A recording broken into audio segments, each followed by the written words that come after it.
living in the present moment, right? Um, and so this is a nice cartoon I found.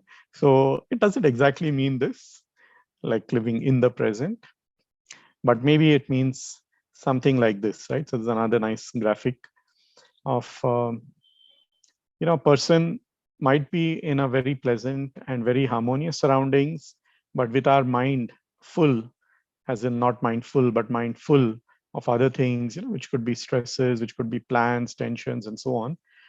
We can ruin that moment. Whereas an animal or even children, they, like the dog here, is completely with that scene and is completely absorbed.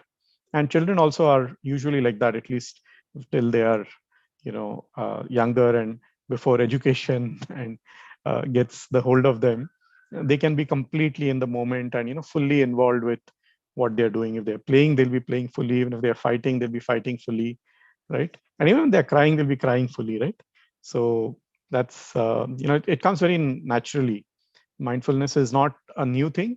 It's something that we all have the capacity for, but maybe we forget it as we grow and we absorb more and more of information and more of planning and thoughts and ideas and so on, memories, right? So, but we can come back to it, and that's the great thing. Okay, so a little more perspective. So exactly what mindfulness is it's often defined as a moment-to-moment awareness, non-judgmental appreciation of whatever is there in the current moment, right? And techniques to support it. And it essentially is, again, very ancient. So it draws on spiritual practices from traditions in the East. So right from India, where we have very strong tradition in the Buddhist traditions, which is what has influenced mindfulness the most. So the teaching of the Buddha's Dharma and meditation techniques, which are a very important part of that. Typically what is known as Anapanasati and Vipassana have greatly informed mindfulness in the secular framework today. But there are also many other practices in yoga and other traditions in India, which also have deep roots in mindfulness. So what has happened now is that the West uh, took it up, as it were, and found it very interesting. And a lot of academic and research work has gone into it. So I really liked what Oxford University has said about mindfulness, and they have a Center for Mindfulness Research, and they have some fantastic researchers as well as teachers of mindfulness there. So on their page, if you go to it, they would say something like ancient wisdom meets modern psychology. And I thought that was a very interesting way of putting it across. So the ancient wisdom of really the mind that our gurus and our rishis and our teachers of various religions had, but now being put together with research in both in psychology as well as neuroscience and neurology, which, how does the brain work, how does thought happen, and they're putting together and finding ways and means to perhaps give more light on exactly how mindfulness and other forms of meditation affect it.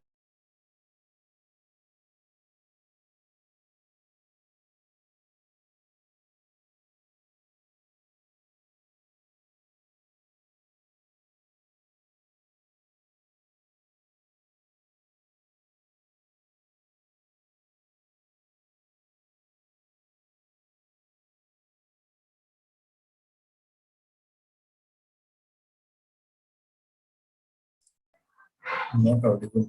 The video has freezed.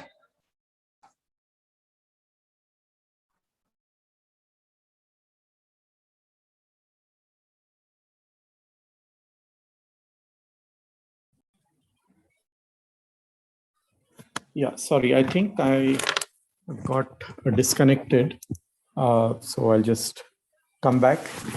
Please bear with me. It's a network issue. Just give me 1 minute to come back.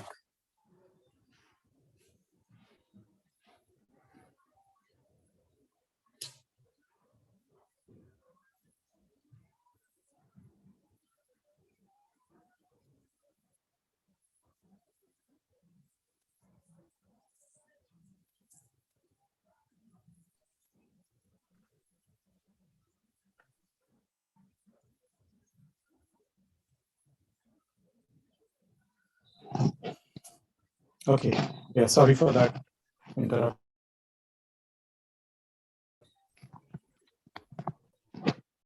So we have John Kabat-Zinn, who actually created a more involved version of the program, and then Zindel Segal and others. So, there's now many universities which are focusing on this. So we have seen quite a few slides. So I want to start with a small practice just to center us and get all of us in sync. So this is a simple breath practice. And what I'll do is I'll just demonstrate a few rounds myself. It's a way of getting not only in tune with your breath, but also very de-stressing and relaxing. So you breathe in, and I'm raising my hand to show the breathing in. You breathe in through the nose, a little deeper than normal, and breathe out, opening your mouth. Okay. So you're letting the air out through your mouth and a little longer. What we do is you breathe in, you might want to count 1, 2, 3, and you breathe out, you might want to count to 5 or 6. Right? And we do this for 6 or 7 times.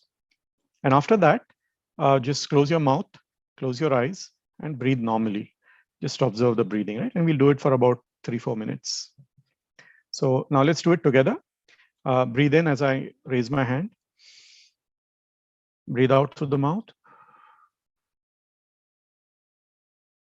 Breathe in. Breathe out. Breathe in. Breathe out. Continue at your own rhythm now.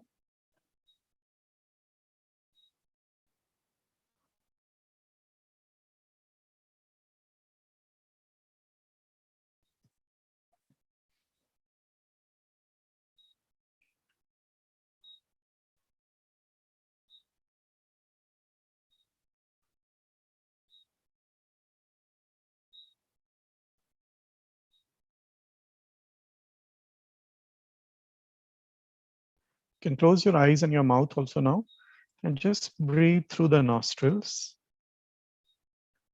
Breathing very, very softly. No pressure to breathe deep, just natural breathing. And there's no particular way to breathe.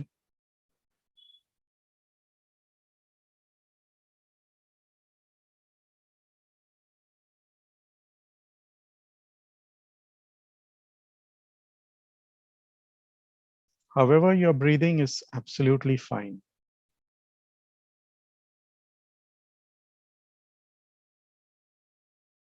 All you have to do is notice the breath.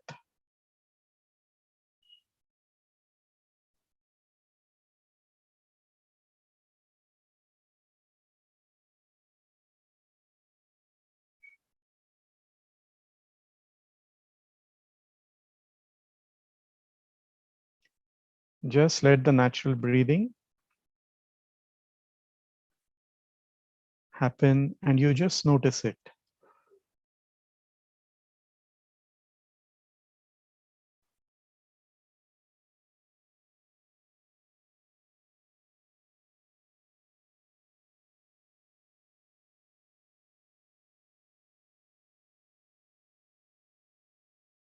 If any thoughts come, any plans, don't fight them also. Just let them come and go. And whenever you realize you were thinking something else, just come back to the breath with a smile.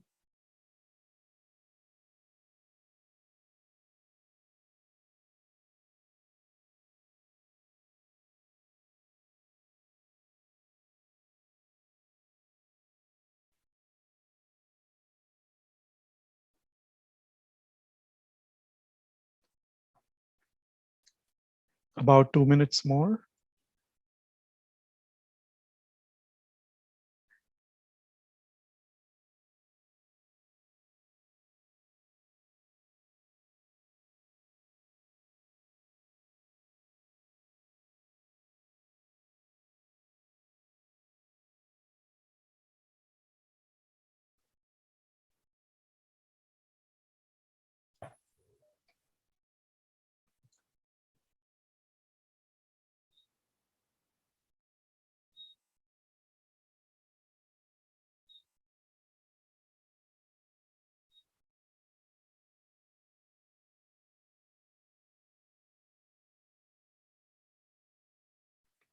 Okay.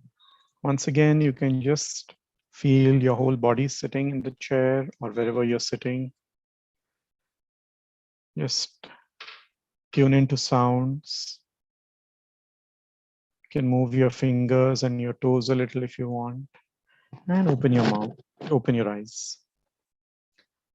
Okay. Just open your eyes and just tune into the presence of everyone else who's there in this practice. So this is, short 3-4 minute, 5-minute practice. And most people will find that it's quite settling in terms of just centering you, relaxing you, helping you to just, break away from any train of thought you're in. But it's, of course, everybody's experience can be a little different. So what we'll do is just going to take maybe 2 or 3 people who want to just share how this experience was, and then we'll move on to the other explanation about mindfulness. So if you can raise your hands if someone wants to share their experience or even ask a question about this practice, even if it was hard for them, if it didn't work for them, or it worked for you. So just if you know Zoom, you can raise your hands. It's through this, you go to more and then reactions, and there, you can raise hand. Yes, Harshal. Hello, sir. Hi, Harshal. Yeah. So basically, it started with the initial before joining. Many people, you asked us to just simply start breathing and not breathing actually, but to let whatever comes to our mind. Actually, what Yeah. happened to me, I'm sharing my experience that Yeah, a please. person was playing loud music in my neighborhood, Yes. so it was distracting me. And I know you, I remember that you told me whatever comes to your mind, just let it be. So Yeah. what actually happened to me is that I was thinking on that why he's playing. I mean, why he's playing so loudly. But Yeah. whenever there was some disturbance, I would say that somebody did accidentally or deliberately started his or her mic. So there Yes. was some sound and Yeah. it distracted me. So whether to call this as meditation or not, I don't know. So this Yeah. is my experience, sir. Yeah. And No, thanks so even much, Harshal. and Yeah. even sir, in between, I was just concentrating on my breathing. That time also a few thoughts came to my mind, but Yeah. definitely I forgot you. I mean, I forgot this Yeah. session that yes, I'm connected with you. I have earphones with me. So whenever you started talking, oh, I'm here. It came to my notice. Yeah. So this is my experience. Right. Thank you, Harshal. That's good noticing. So you do raise some important points. So I'll just quickly address them, and of course, maybe in more detail later. So yes, sound is something which is always there, and especially in the hostel environment, or even in our homes in busy places, it's very difficult to get that complete silence. So one of the things that can often be useful, and one of my teachers who helped me to master this is treat the sound also as a second practice that we do, right? So of course we try to concentrate on our breath, or sometimes we'll do a body scan. That's the second practice that we'll do. But we can't avoid sounds. And once you're very, very concentrated, yogis and so on who are very adept, they can actually shut out even their ear sense when they want to, and when they want to, they can switch it on and you can hear everything that you want to, right? So that level of sort of concentration and control of the senses comes with a lot of practice. So in the beginning, what you do is you just say that, okay, if sound is there, that sound is also in the present moment. It's a part of my meditation. So even if it's not very pleasant music that you don't like, right? It's also a good opportunity to even notice that, like, see, I'm getting disturbed by this. Uh, but then, if you just drop that and you just say, okay, this is loud sound, now it's reducing, now it's increasing, now it's reducing, and so on, right?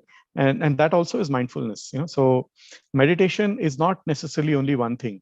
The ability to let your mind focus completely on your present experience is actually the sort of part of mindfulness. So just try this, and you'll find that your sounds will not disturb you that much.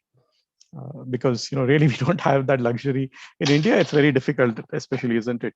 Maybe in Western countries they do have more quiet zones and so on, but not here. So yeah, so treat all sounds also, welcome them, and say that yeah, whatever sounds are there are also part of my meditation. And if you're like paying attention to the music without those distracting thoughts, why this, like this, it'll be good. It'll give a different experience. Okay. And also when you talked about, thoughts come and go. So that again is part of the practice. You notice that the thoughts came, you don't indulge too much into those thoughts. Like don't go behind the thoughts, but don't be pushing them away also, right? And that's a good way to engage with these distractions. And you'll find over a period of time that reduces, right? Okay. Thank you, Harshal, for sharing. And Gaurav, please go ahead. Yes, sir. I noticed that when we are not focusing on our breath and we are doing our routine work, we actually don't know how deep we are breathing and how much time we are holding it and Yeah. when we are releasing it. But when you told that focus on a breath, we actually became aware that how deep should I breathe and Yeah. how much I am holding it and when should I release it. And Mhm. actually at that time we are taking long breaths Right. in compared to everyday Okay. routine work. So Yeah. when we are become aware of something, we become very conscious about it and we Yeah. focus to do it more efficiently. I feel that. Right. Yeah. Thank you, Gaurav, for that. And it's true that even when you're just noticing it, even if I've told you don't breathe in a particular way, just to notice what it is, there will be some change, right? Because just the very act of paying attention is going to slightly affect the breath. And most of the time, what you'll notice is that it will become deeper and slower. Not always. So be open to whatever happens. Sometimes it might actually become a little more faster also, and that's usually when you have a lot of agitation in your mind, right? And when you start noticing, you'll notice it could initially become more agitated, but over a period of time, it will settle down, right? So, um, yeah, good noticing, Gaurav. One more, we'll take one more response before we uh, move on. And I'd like to hear from someone who did not find it very easy. And what was it that maybe I couldn't concentrate, or I found it very difficult? Anyone who wants to share that kind of experience, if you can just raise your hand if there was anyone like that.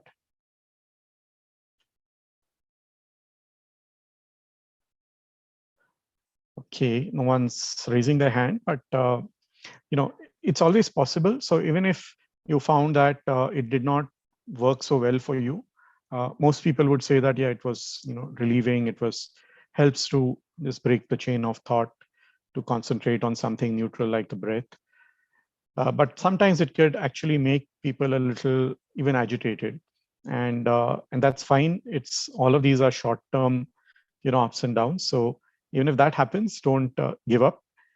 Just continue to observe, that okay, right now it's a little bit agitated. Right now I'm feeling more thoughts, or I'm feeling more unsettled, or even the thoughts of I can't do this properly. All of those, let them come and go, and keep coming back to the breath. And within a few minutes to 5 7 minutes, 10 minutes, you will find some amount of change, some amount of settling. So that's the practice. Okay, move on. um, why do we practice? What's the benefit? So reduce stress. Good to focus on your breathing when you're like this SpongeBob, very stressed about what's happening. It helps to build up focus. So this being in the zone, sometimes you like a subject very much, you'll find that you can study for it without any distractions, and you don't always get that in other times, right? So mindfulness helps you to bring that sense of zone or sense of being in the flow more often. Yeah. And then it also helps with concentration and creativity. It helps you to become a better listener. And in general, if you start practicing regularly, you will find that your days are generally more peaceful and calmer. You have better judgment. You're less obsessed with things which are very troubling to you.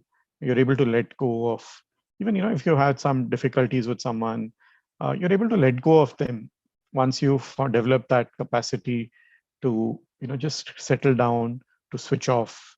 because all this thing is about thoughts, right? Compulsive thoughts about why did this person do this, or why are they like this, and so on. And mindfulness will help you to just detach yourself and look at that and say that, is it helping me? No. If it's not helping me, let me let go of that thought. So all of these benefits would come, but you have to, of course, develop a habit, be consistent, at least 3-4 times a week. If you can come back and spend 20 to 25 minutes in meditation and mindfulness, you'll find it'll be useful. If you do it longer, of course, more benefits. But I think even 20-25 minutes, 15-20 minutes also every day, 3 to 4 times a week, itself, you'll start noticing some change. Okay, I'm going to skip this. So there's a lot of work happening in schools and universities. And I'd just like to say this, that one of the scientific researches about meditation and mindfulness is that it actually brings about changes in the nervous system and in the brain. So some of these breath meditation sessions, so especially that practice, you can even do just that practice for 2 minutes if you want, whenever you're feeling a little anxious, right? Breathe in deep through your nose and open your mouth and let the air flow out through your mouth. And that is known to calm uh, the arousal of the body, the tension. What is known as the parasympathetic nervous system calms down the body, and that's been seen by people who actually can research and see the level of stimulation of the different parts of the nervous system, right? And the brain also. So through MRI studies, fMRI studies, you can actually see that within 2 to 3 months of meditation, normally these studies show that you will see very measurable benefits in 90 days of regular meditation. So not like several years are required. So in 3 months, you can see that the nervous system itself, the brain, the patterns of stress get reduced, the patterns of panic change to focus, creativity, and relaxation. So, different parts of the brain. Now, neuroscience researchers know which part of the brain is more stress and panic, which part of the brain is more creativity, more calmness, peace. And, on the fMRI, you can actually see that part more active or less active. And these studies have shown that it actually makes changes, fundamental changes in the brain, which are very long lasting. So it's not that they are temporary. They will, even if it's not suggesting it, but say you do it for 3-4 months and then you stop. Even then you'll see that those benefits will stay with you for quite long. Right? But if you continue for your lifetime, of course, then you'll keep improving on those benefits. Okay, so some precautions, just in case, because when you are meditating on your own, it's good to have a few such guidelines. So most of the time you'll find it very beneficial, but once in a while you might find there's some turbulence. You're not, when you sit down to meditate, you actually feel more agitated than you were, and that is all fine because that's part of releasing. Sometimes in order to let go of stress, you first need to allow it to come up and then you can let go, right? So you may not know you're stressed, but when you sit down to meditate, suddenly a lot of thoughts start coming, sort of a lot of things come, and don't be perturbed by that. Just be calm. Do your practice, whether it's body scan, whether it's breath awareness, right? Just do it and you'll find that whatever that agitation will also go away. Right? And in case you have any history of any psychological issues or trouble, especially hypomania, bipolar, psychosis, and so on, right? Then please ask your doctor before you start. It's meditation will be very beneficial even in those cases, but then you need to have more of some close guidance and supervision. One-on-one guidance, maybe at least 1 or 2 times a week. Someone is checking in with you on how your practice is and suggesting you some changes, right? So do take personal guidance from someone experienced in this before you practice. Even for panic disorders and so on, it can be beneficial, but again, what happens is you never know what can trigger it, right? So in the long run, you'll be helped by meditation, but in the short term, always helpful to do it with a real guide who's available with you and who can help you to navigate any of these issues. For others, even if you just use some guided meditations online and so on, it should work very well, right? Okay, so I'm going to introduce 15-20 minutes of practice around scan of the body. So this is another mindfulness practice which is especially useful for stress relief.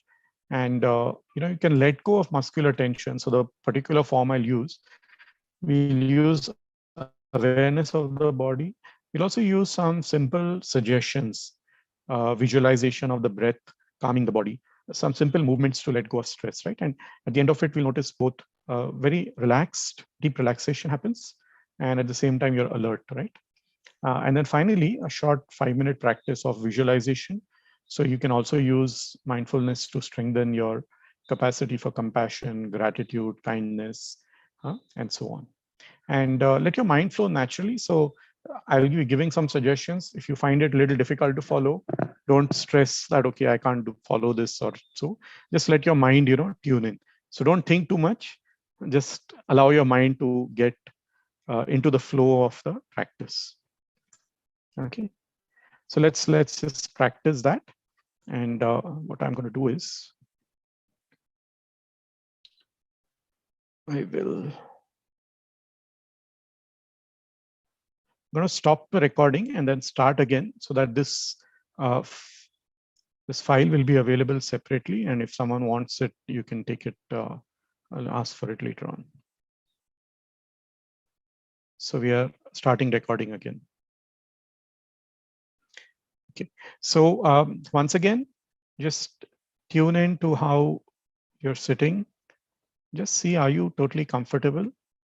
So just adjust your body if you need to, maybe a little bit of stretch, and just feel the feet on the ground if you're sitting in a chair, your back supported, or just focusing on the position of the back.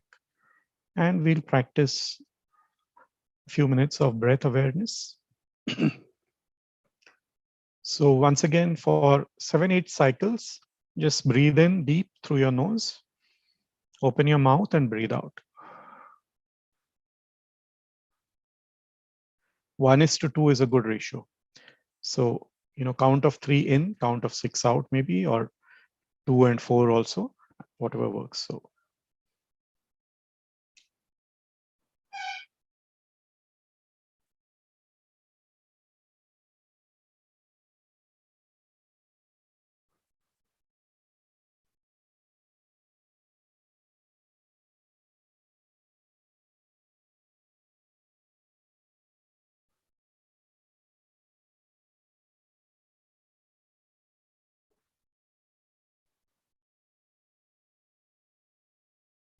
and now you can close your mouth and just breathe normally through the nose, and no particular way to breathe, no special rhythm also to maintain now.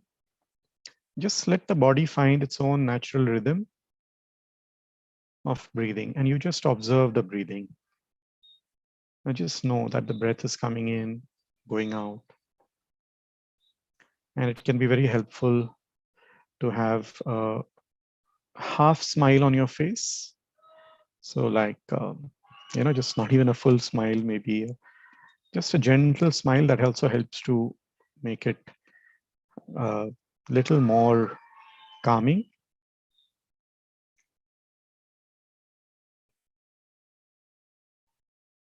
And Ranajay, you can keep your eyes closed if you want, or you can even keep them open.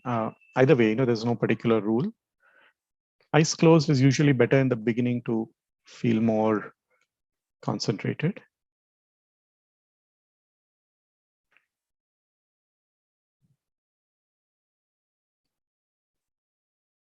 Just allowing the natural breathing to take over.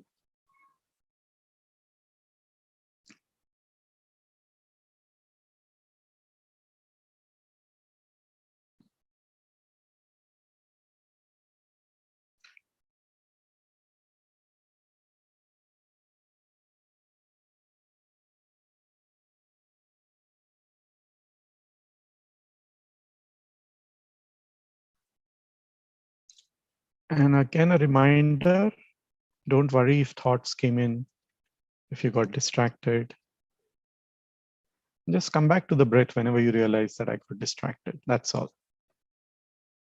Keep coming back again and again. That's all.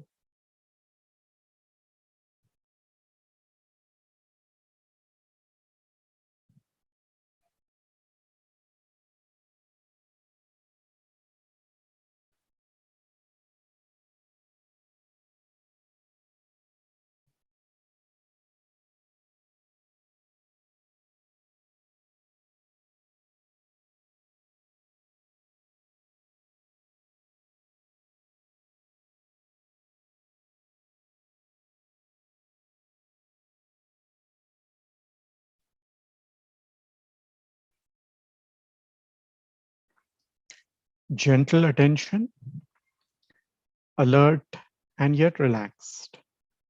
See if you can achieve that in your noticing.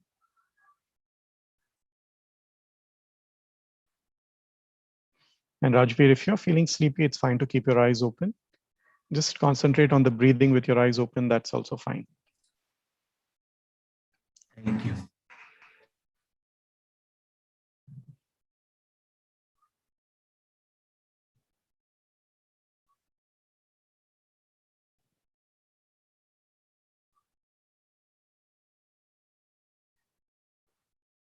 Another minute or so.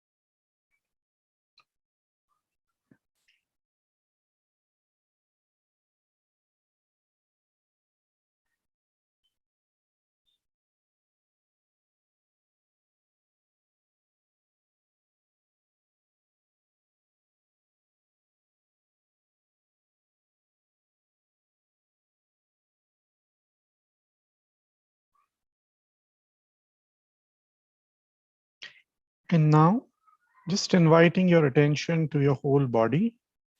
Just be aware of the whole body breathing. A good way is to just bring your attention to the center of the chest, the point where the rib cage meets. That's called the Anahat Chakra in yoga. And that heart center. Just place your attention there and notice the whole body breathing.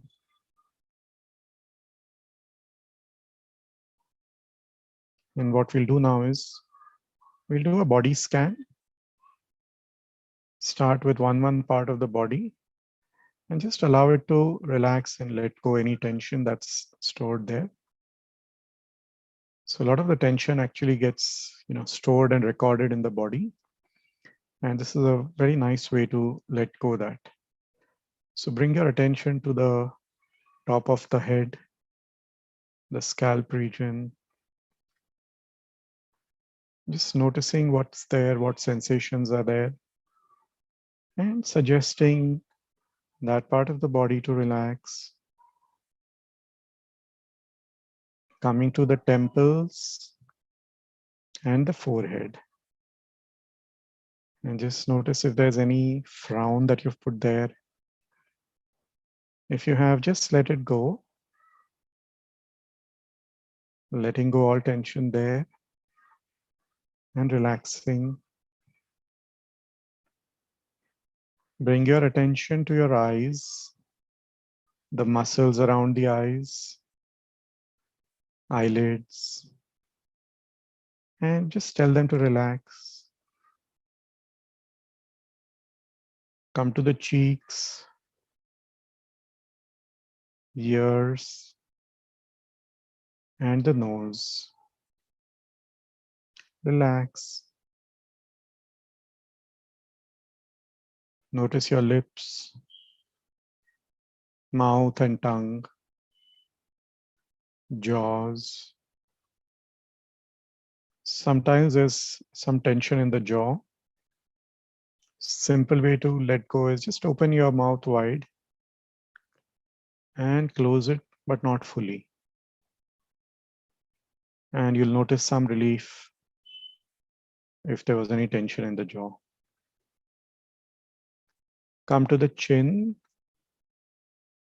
and the throat, neck. Noticing the whole head now. And just noticing how it's feeling. And just letting it relax. Turn your head slowly from side to side. And feel the stretch. Shoulders. And shoulders are another point where you might notice some block of energy.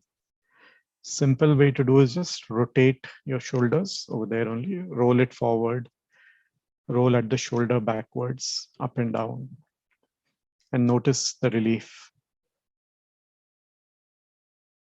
We'll now go down both the arms, upper arm, elbows, forearm, wrist, hands and fingers. You can rotate your palms, hands around the wrist, flex your fingers a little. Every movement you do, just notice it fully and notice the change in sensation. Coming up, slowly bring your attention back to your shoulders. We'll go down the front of the body, chest, stomach and abdomen, sides of the body. And just breathe in a little deeper and stretch your stomach out and through your mouth. Like one more time. Stretch your stomach out with your breath and out. And just notice that little bit of tingling that you might feel in the stomach. And that also helps to release tension that's stored in the stomach, muscles. Coming up again to the shoulders. We'll go down the back, upper back, middle back, lower back. You can stretch forward and backward just a little, very gently. Move your shoulders, blades back and forth. Just sort of stretching right there while you're sitting and releasing any tension. And now once again, we'll go from the base of the head. So right from the start of the spinal column, just going down only the spinal column and the vertebra. From top to the shoulder, middle back, spine, going down the tailbone. Just being aware of the sensations there in the entire spine and relaxing it. We'll go down both the legs, hips and pelvic region. Relax your thighs. Relax your knees. Calf muscle and shin. Ankles and feet. Toes. And slightly stretch your legs if you're sitting in a chair. If you're sitting cross-legged, just maybe flex your toes up and down. Otherwise, just stretch your legs a little. Let go any tension there. And again, come back to a comfortable position. And now you notice the whole body. Once again, the same place, center of the chest, Anahat Chakra. Notice now the whole body. You can probably notice the whole body a little better now. Breathing into the whole body.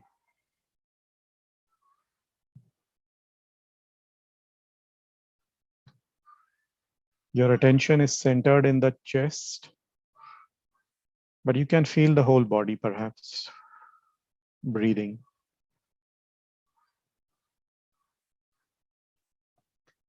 And for the next 3-4 minutes, we'll just focus on a visualization of gratitude.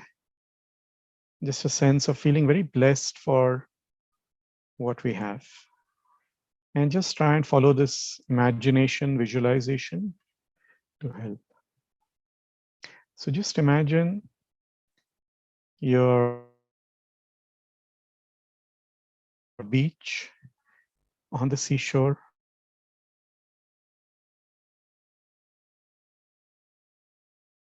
This is an east-facing beach. Sun has just started coming up. The sand is soft. There's very gentle breeze, very calming. Seagull sound. The air is very pleasantly chilly, not cold. You start walking to the seashore. You can feel the sand, soft. You're now walking towards the wet part of the beach. Sand is now wet and firm. And now you're at the edge of the water. Very gentle waves are coming past. You're feeling nice and tickly in the feet, but very relaxing feeling. And you can visualize the sun now slightly coming up, the waves, and there's a nice orange tinge to the horizon. Very colorful sky, very beautiful. And feeling very happy and blessed to be in these surroundings. Feeling very grateful for nature's beauty. And visualize the sun, the warm sunlight, subtle essence of the sun entering your chest through the Anahat chakra. And there's now a warm glow of gratitude inside your body. You're feeling very grateful for blessings in your life. For life itself is a big blessing. And you let that glow spread to every part of your body, every cell, feeling grateful, feeling blessed. And let that scene now drop from your mind. Coming back to the present moment, just feel very blessed for your life, for the good friends you have, blessed for the support that you may have got from your family, any teachers who have been very nice to you, very supportive, very grateful. And just feeling grateful for so many people in the ordinary course of our life that we depend on. The mess workers, the security staff keeping us safe, the sanitation team, professors and teachers, doctors and nurses, farmers, laborers. Bless everybody and thank everybody. For a few minutes, just feel the energy of gratitude just by itself. Now let even the thoughts come down and let there be a sense of calm and peace. Just recollecting the blessings and support of known and unknown people in our life.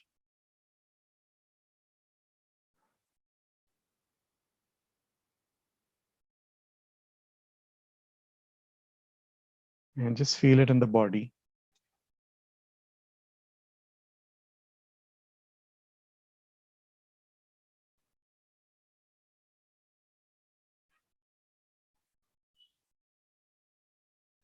And very slowly, once again, tune into your position right now. Flex your toes, your fingers. And if you like, one nice way to end a meditation, just rub your hands, make them warm, and just bring them to your eyes, your cheeks. Just feel that warmth, and you can slowly open your eyes.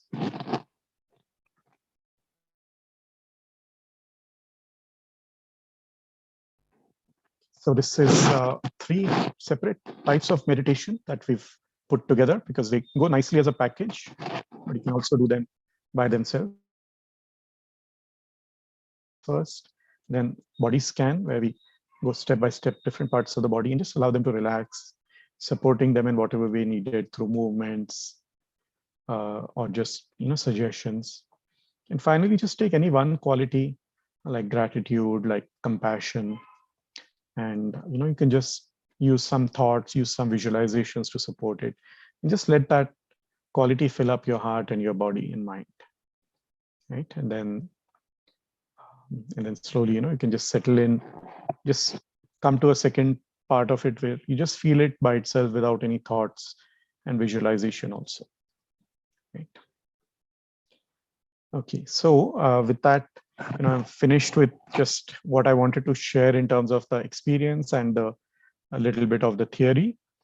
But I'm happy to stay on and maybe answer questions, and including I'll take a few questions that already were put up on the group. And maybe before that, any immediate sharings or questions that came up as part of the practice. And then I'll go back to the questions that were raised on the Google form. So please raise your hands if you want to share any feedback or any question about this practice itself that we did just now. Yes, Gaurav? Yes, sir. I would like to share the experience that as you were instructing to focus on each body part, it was feeling like some liquid is pouring inside from top to head. Okay. Top to head to the down to every part of the body, and it was filling our whole body. And at last, it was feeling like we are full of something unknown energy. Yeah. So I think a lot of these things can happen, and don't give them any special attention. Let them come and go. Sometimes you'll feel that, some type of sensation, sometimes you won't. And what you felt for a few days might change after another few days. And, all of this is just very useful as part of the practice. So it's good to have that. Yes. My head is feeling like some vibration, like sensation. Okay. Yeah. All right. So just keep, just keep noticing it. And if you find that there's a lot more energy in the head, like, the vibration is, most of these are very, you come in touch for the first time with, more subtle awareness of the body, so you can sense it more. Walking around after you've meditated for some time can be helpful to, just allow that energy to move from the head to the whole body, right? So then you feel the lightness in your whole body. Yeah. Thanks, Gaurav, for sharing that. Harshal? Hello, sir. Yeah. Actually, in between, I had to skip some part. I mean, unintentionally. So, sir, I wanted to know something from your end that, like, we are trying to meditate. And meanwhile, I was also, I mean, few time back, few months back, I was also searching for meditation techniques, and I learned that, sir, like you also mentioned about visualization. So, sir, I want to know, like, for example, I say that I want to be at the best university in the world for my postdoctoral. So, like, sir, how to associate meditation with such kind of visualization? Because I was also searching for this visualization technique, and I learned that there are also some what is law of attraction. Yes, law of attraction. Sir, how we can associate all these things? I want to know. See, so now, as far as using meditation to focus on positive expectations and so on, what I can say is that they're two separate practices in some way, right? So law of attraction by itself is a concept which I wouldn't probably link too much with meditation, because meditation is often about actually being in the present moment, right? But what I can just share is that when you are focusing on your breathing, right, and you are able to calm the body, that is going to put you into a higher state of concentration. And at that point of time, if you have any visualizations that you're using, right? Like, so for example, you're visualizing that an outcome, you're able to do it in a more effective way.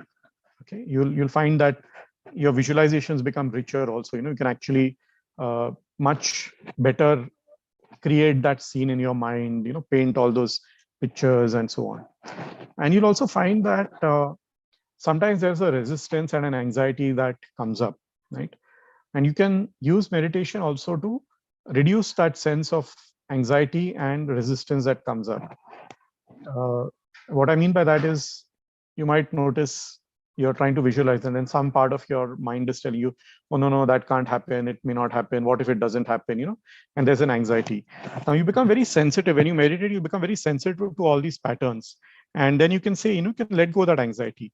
And I think with any visualization like this, I always say it's a good idea to also have a little sense of detachment, which is um, to allow for that to come out as a natural blessing, whatever is the best for you. Because one of the challenges with visualization is that we become too caught up and anxious with, oh, I want this and I want only this, right?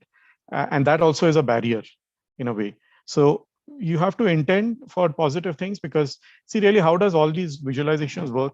They work only because they drive positive actions from you, right? It's I would say there's no secret as such, although there's this book called The Secret. But to me, there's no secret. The secret is only really that if you visualize something in a positive way, it drives your own actions. Nothing happens without your actions, and you're doing things that you need to.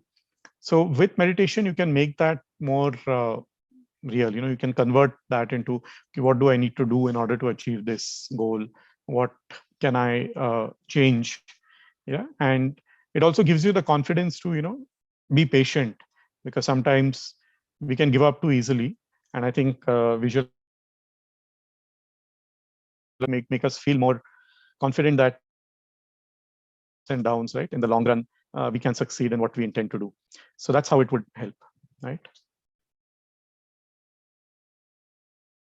Okay, one more question about this practice, and then I'll go over to a few of the questions that came up in the earlier chat. No, there's nothing in the chat. Okay, and also in the Google form.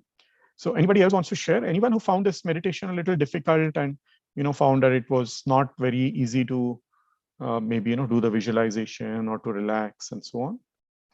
Because I'd like to hear that also, if there's any.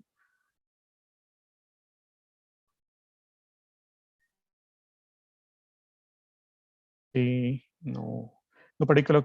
Yes, Ranjay. Yeah. So, sir, when you are telling that to focus on the chest, I mean, in the middle of the chest. So I couldn't like find out like where it is. Like when I eyes closed, it is quite difficult to like. Am I focusing on here or like in the middle? I mean, No, that's fine. I mean, see, it's a general area, so don't worry too much about that. And see, if you want, you can always in the beginning just feel it with your fingers. Okay. And there's no reason to particularly focus only on one part, right? It's a general area because this is more central, right? So it's sort of easier to be there. So you don't have to get it perfect. Even if you focus on your stomach, that's fine. If you focus a little above, Okay. so I think with all of these practices, don't worry about getting it too perfect, right? They're all very gentle and supportive practices. It doesn't matter even if you don't do them exactly the way the instructions are, right? Try your best.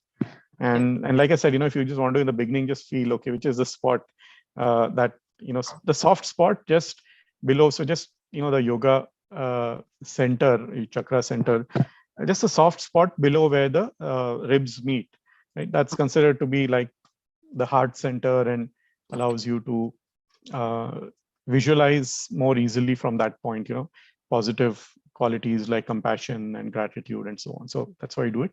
But if you want, if it doesn't work for you, you want to visualize it from your head also, that's also fine. So you can be in your head and look at the whole body. It doesn't matter that much. Thank you, sir.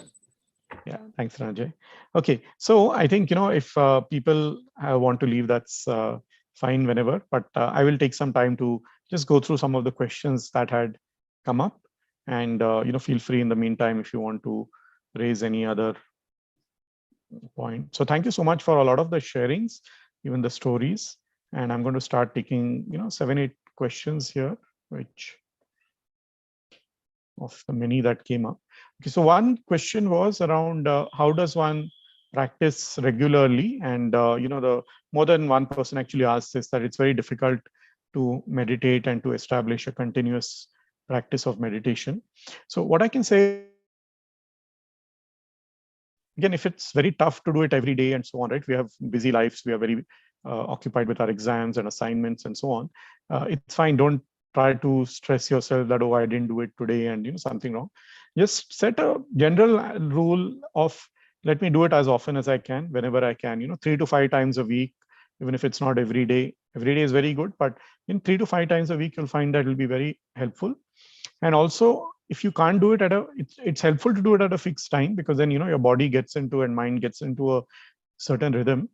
But if you can't do it at a fixed time, if whenever you get time, so if like sometimes you have early morning class and therefore you can't do it in the morning, then you have a little bit of a break in the evening, you can do it then, you can do it in the afternoon. So a lot of people feel that, okay, we should do it only in the morning. It's helpful to do it in the morning, but even if you do it in the evening, it can be very beneficial. If you do it even at night before sleeping, it can be good.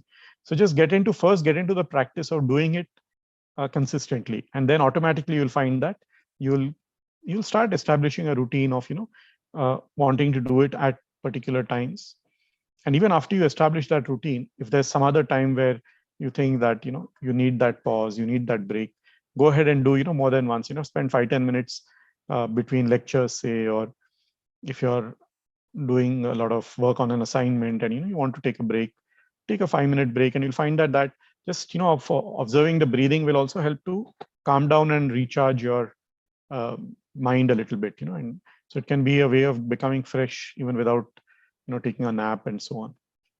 Another question is around so there's a question which is around astral projection and so on. So I really don't know too much about that, so I'm sorry I won't be able to answer. There is stuff I have read about it in many of the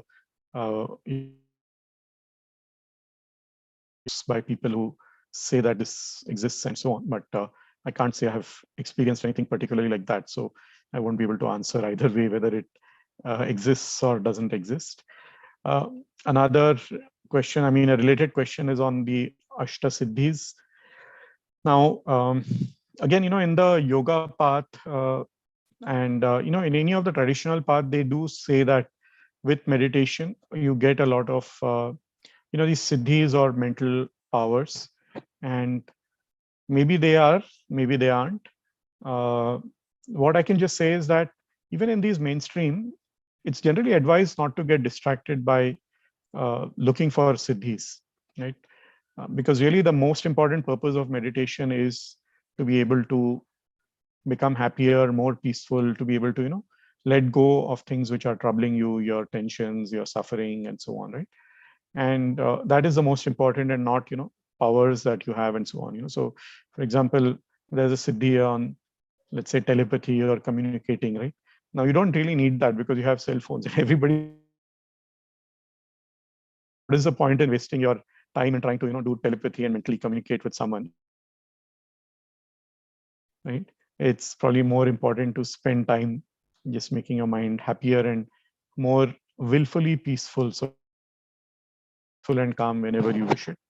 So most even the traditional teachers will tell you, don't get distracted by looking for these siddhis and so on, right? So I think those were few on the tradition. Go back again.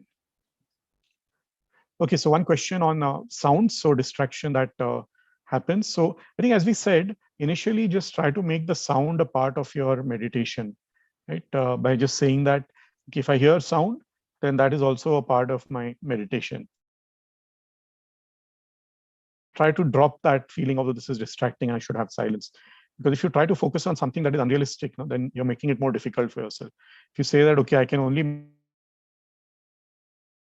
silence, then it's very rare to be able to meditate, I think, in the surroundings we have.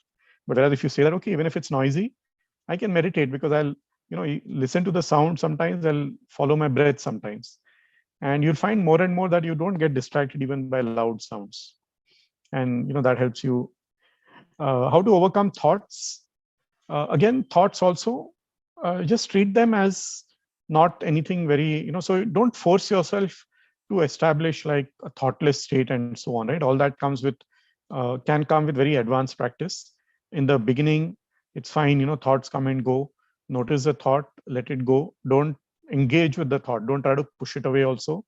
Don't try to even, make it too, like, don't indulge in the thought as well, right? How to stay positive? So some of these, gratitude, for example, this slide practice we did, and actually we did a little shorter because I wanted to finish it within 1 hour, the whole session.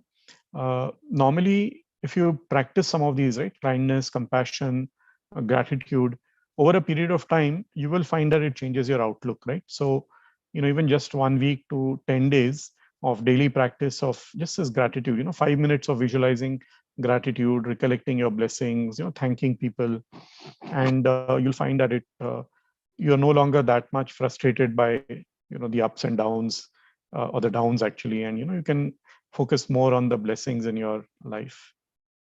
Mechanism in various levels of consciousness as we fall into and during meditation now. So there are various altered, consciousness experience with advanced practice.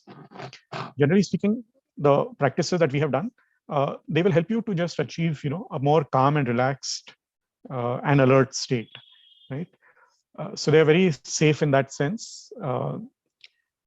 And even, visualization, as long as your visualization is also a little gentle and, positive, it will just help you to create, more positive level of consciousness. And yeah, there can be other states that one can achieve, very super, sort of super focused and so on. But those I think are best to practice with, an actual guide who's with you physically. How to get relief from headache during meditation? So I think it's possible that one can get headaches if one is concentrating too hard, like, so just notice when you're, whatever you're meditating on, like with the breath and so on, right? It's possible that you want to hold on to it so tightly that you're unknowingly creating, some tension in your forehead or in your temples or even in your neck, right? So good way, if that's happening to whoever has raised this question, just try to move away from what you're meditating on and just focus on the neck, the head, allow them to relax. You can actually even just try to, if you want, you can even support by using, your warm palms, just like we did in the end, rubbing it, just pressing it on the neck, pressing it on the temples very gently.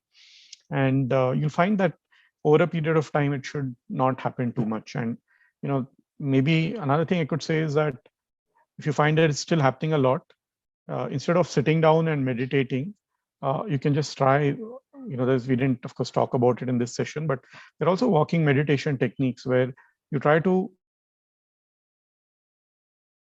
in any nature spot, like a garden and so on, right? And notice everything, and that becomes your meditation. So just noticing the walk, noticing what you're seeing, and you'll find that that may be in the beginning better than, when you sit down and you might be creating too much tension. Similarly, drowsiness when I meditate. So to overcome this, I would say you can keep your eyes open if you're feeling too sleepy.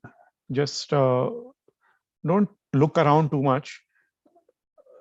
If you're sitting, where there's a floor, the tiles on the floor or a carpet or something, just noticing a spot, with your eyelids slightly lowered, 8 to 10 feet in front of you, can be very useful if you feel very drowsy. And again, walking meditation can be helpful if you're constantly so drowsy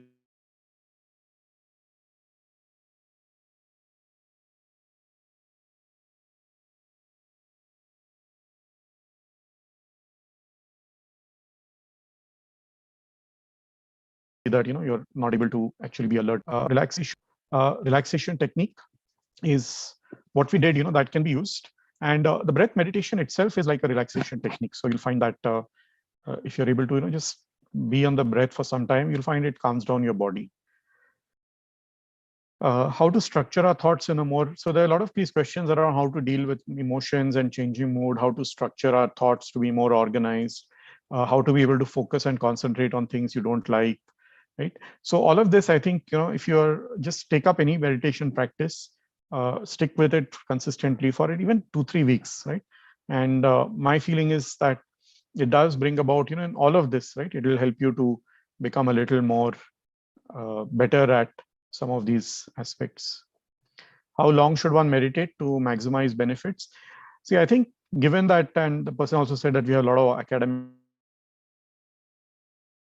that's true. So I think 15-20 minutes, if you can do it, like I said, 3 to 5 times a week, and try to increase it. If you can get to daily, that's really very nice. But even that will give you benefits. If you can do a little longer, 30-40 minutes, then of course you'll get a little more benefit. But I would say even 15-20 minutes will be quite useful. So even if you can just do that because you're quite having too much of academic load, it will not go waste. Even that 15-20 minutes will not go waste. Mechanisms associated with mindfulness. So I think, breath awareness builds concentration, builds relaxation as well. Body scan can help you to, again, notice where you're holding on to stress in the body. And the positive visualization meditations, they help you to foster positive states.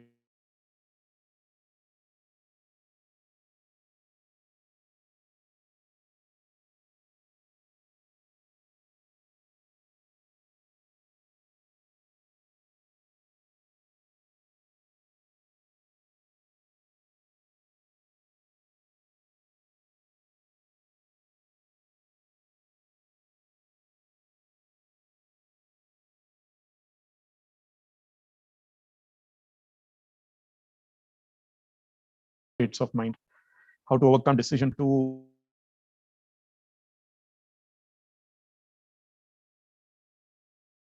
Yeah, sorry, I got disconnected. Can you hear me? Yes, sir. Okay. So one or two more questions.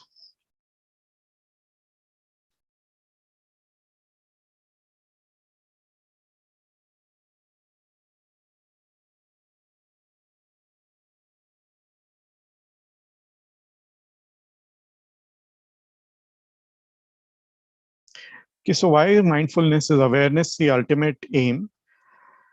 So it's not the only thing that's important. Awareness, which mindfulness builds, right? We are aware of the breath, we are aware of the body. And over a period of time, we'll notice that, we are using these more as tools. And finally, what you're doing is building the capacity for awareness of everything, including, your thoughts, your conditioning, and so on. And that awareness is actually what helps you navigate life better, right? That's the idea. Because otherwise we tend to fall into, very routine and very sort of, habitual patterns, which may not be very helpful. So what awareness does is it helps us to see things maybe in a little different way, to see things more clearly and to have more choices, right? So while awareness by itself is not the ultimate, thing, it's a very useful tool. And that's why, mindfulness helps to navigate life through better awareness. Yeah, I wish to start meditation. How shall I focus only on meditation and not other distractions? So again, setting a small routine like 15-20 minutes will be quite good. And then you'll find that you'll automatically feel like spending more time, and you will find more time because, see, as you build awareness, right, even the awareness of distraction and where you're getting into things which are not really very necessary, wasteful activities, will become better, and you'll be able to determine where you can find more time for things which are helpful to you. So start with small thing, and you'll find that that small time itself will increase. How to deal with panic attacks? So I think panic attacks are something that it's a good idea to see a specialist who can help you, like, a psychologist or a psychiatrist who can really see what severity is there. And meditation definitely helps with it, as I said. But when you practice it, it's good to practice with a guide who knows how to handle such things if they are coming up. But just as a quick tip, I would say that just you know rhythmic breathing, and especially that thing of, like, blowing out through the mouth, is sometimes useful, right? It's not a medical advice or anything, but I I believe it will at least help to distract you away from whatever thoughts are going on. But again, I think with this, it's probably best to see a medical expert who can help you with this. How to maintain mindfulness throughout the day instead of just the duration of meditation? So it will happen, right? Because finally, it's the same mind that you're using, the same brain.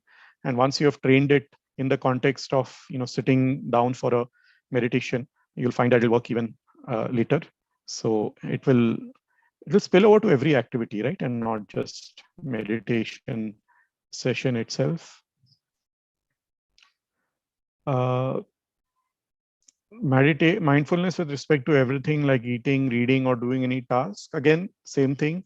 If you build up this mindfulness in the time when you're sitting for meditation or when you're doing walking mindfulness, you'll find it'll be easier to be mindful with other aspects also, right? It'll help you.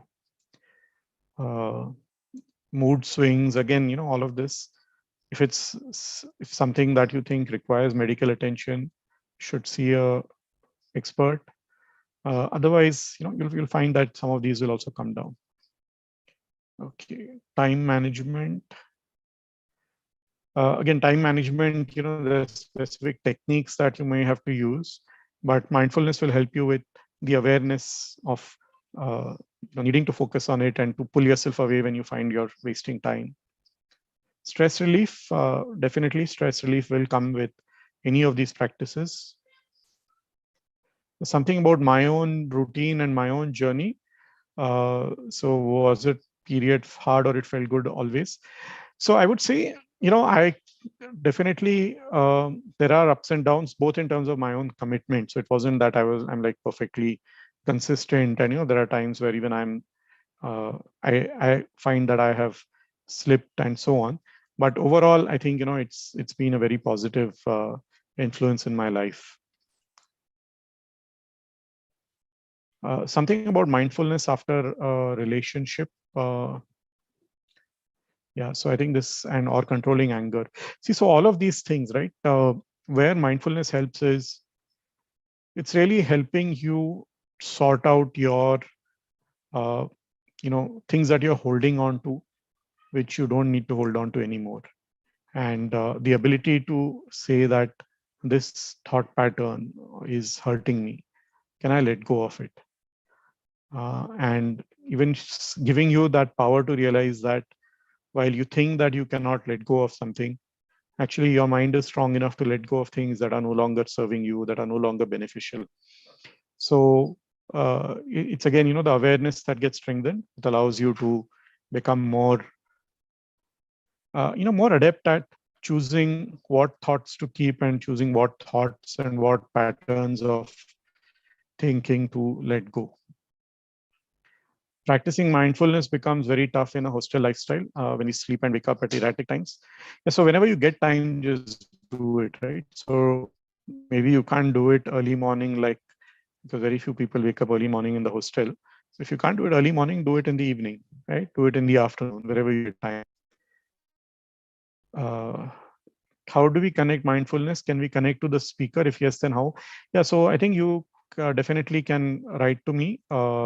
Go ahead and reach out to IITB Self-Help. And I can also share my email ID. It's Vivek_Mohile at IITB.org. I'll put it in the chat later. Or maybe Suladna, you can put it in the chat, and feel free to reach out. Okay, now I think there are a few more questions, but we are already at half an hour past 7. So I would say, let me just take one or two more and see if there's any. I think there's a very nice question, a very pertinent question of how can we solve structural casteism in India and institutes, right? Make people realize and understand uh, that this is something which is really, really a very, very problematic area for us. And just like structural racism of America was dealt with and acknowledged. So I can just say this, that I would hope that with mindfulness, with meditation, uh, knowledge of that reality becomes more apparent to people. Knowledge of the need for social justice, uh, need for compassionate responses to people who have suffered for generations and generations, starts increasing. And there is, of course, lots to be done at the legal level, at the social level. But I think meditation helps, because if it changes people's minds on all sides, right? So making those who have been privileged be aware of privilege, be aware of the needs to really bring about this lasting change. And for those who have come from historically oppressed groups, it helps them to find the courage to continue to challenge the old systems and to fight for their rights. That's where I think this would meditation would be helpful. Okay, I think I've answered many of the questions, if not all. I'll just maybe spend another few minutes just waiting in case anyone else has any question. And thanks everyone for staying so late. Gaurav, Rajbir, Pranajay, Pallav, my good friend Anand, if it's the same person. Hi, Anand.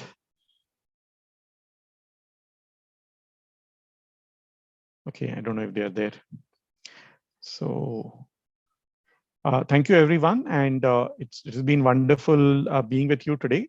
And look forward to all of you taking this journey forward and also giving me some feedback, perhaps if you can later, about how mindfulness has been for you.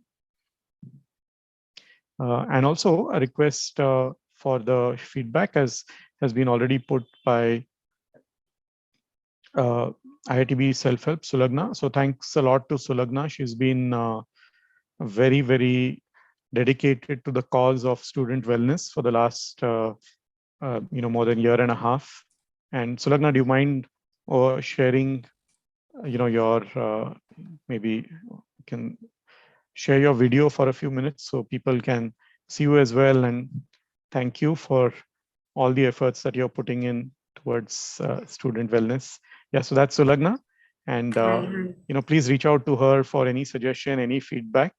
Sulagna, you can maybe share your email also on the chat. Sure. And, I'm very grateful to her for these steps that she's taken for student wellness, and continuing to wish her the very best. And thanks to her for organizing this session as well. Yeah, Rajbir, you had a question. Please go ahead. Yeah, am I audible? Well, Yes, thank you, Vivek, for your kind words. Yeah. Yes, Rajbir, please go on. Yeah, am I audible? Yes, Rajbir. Okay, thank you, Vivek sir, for this very good session. So, I had a question. Sometimes these mindfulness practices, they make you a bit passive. So maybe how to then be active in actual world. So I don't really agree that they will make you passive. See, they may make you calm, and you can be very energetic, very motivated. Okay, I think, in fact, I would say that my experience is that your motivation improves. What might reduce is aggressiveness, right? And sometimes we might mistake, being very aggressive for being motivated and active. That sort of like you're angry about something or you're frustrated about something, and that, so even anger and frustration sometimes can be a very energizing force, right? And that is something which definitely with these practices will come down. Now, it doesn't mean that it should make you passive, right? You're calm and peaceful doesn't mean that you become sort of lethargic. You can be calm and peaceful and yet very motivated to do things, whether for your own development and your career and so on, or even for social good and doing things around that you want to change. But you will do it from a more balanced perspective. And what I find is even for people who are like, say, involved in social justice related activities and so on, right? They will find that they're able to do whatever they're doing without that sense of anger and frustration about things, right? And I think that's very useful, because then you're able to maybe bring a more positive and wholesome change. You see both sides. You're able to, even if, let's say, like in the Gandhigiri in that movie, right? Munna by MBBS, there's this thing of, okay, you change the other side also, but by persuasion and not by violence or by force. So I think that change would be there. And I would say, Rajbir, don't worry about becoming passive. It's not the case. You'll become more rational, more able to take the right judgment, right? So maybe what could happen is that you might not waste time doing things which are not very, you'll be able to make those choices. There's one point where you want to do everything, right? And we don't have the time and energy to do everything in our life. But mindfulness might help you give up a few things that are not very useful for you in the long run. And maybe at some time we feel, "Arey, main ye sab karta tha, and now I've stopped doing these things." But that's because you from a deeper sense, space of where you are, you realize where I really want to focus. What is the purpose of my life, right? And you'll give up those things which are not in the purpose of your life. And those things which you realize and you choose to be the purpose of your life, you will do them with full heart, with full confidence, and with full motivation. And that's what I would say. Yeah. All the best. But like recently, what I have experienced is like in most of the cases, like there is no aim, kind of. When I've been following this mindfulness practice. Earlier means I was very, let's say, you can say driven by force in a way. But like now, I feel like I should not do a lot of things actually. Yeah. So, maybe I think I would need to really understand in more detail. So why don't you reach out to me one-on-one, Rajbir, and we can talk a little more. Because I don't want to give like, a very superficial answer to this. We should maybe connect a little, and then I can let you know, what I feel might be helpful, right? Yeah. Thank you. Thank you. Thank you. Okay, I think I don't see any more hands or questions. Maybe since there are only a few of us, if we could unmute, sort of once again, just share our videos and say bye to each other, because then I think we can see everyone, all of us who stayed right till the end. Pallav, if you're in a position to share your video, and Anand also, I want to make sure it's the same Anand Rao, who's a good friend of mine, professor actually in Sitara. Or maybe they are no longer there, or maybe it's a different Anand Rao, I don't know. Okay. All right, then. Bye, everyone, and all the best. Bye, sir. Bye. Yeah.